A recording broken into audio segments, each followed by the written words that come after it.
Welcome to the Rim Break Rodeo. We hope this video helps. In this video, I will explain how to make pesto dip. First, let's gather our core ingredients. You'll need about 2 cups of fresh basil leaves, 1/3 cup of pine nuts, and 2 small garlic cloves. Don't forget 1/2 cup of grated Parmesan cheese, 1/2 cup of good quality olive oil, and a squeeze of fresh lemon juice. Having everything ready makes the process smooth and enjoyable. Now, let's start blending. Add your fresh basil, pine nuts, and garlic cloves into a food processor.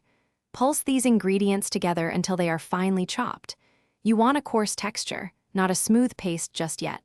Remember to pause and scrape down the sides of the bowl a few times to ensure everything is evenly processed. This step builds the foundation of your delicious dip. Next, we'll add the remaining flavors. Introduce the grated Parmesan cheese and the fresh lemon juice to the food processor. With the processor running on low, slowly drizzle in the olive oil.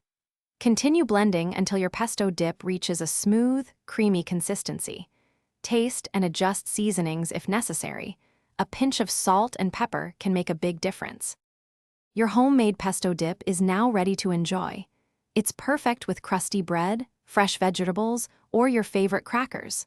For storage, transfer any leftovers to an airtight container and refrigerate. It will stay fresh for up to 5 days. Don't forget to check the description below for a link to the Echo Dot smart speaker and other great deals. This dip is a fantastic addition to any gathering or a simple snack. Thanks for watching. Consider subscribing if we helped you.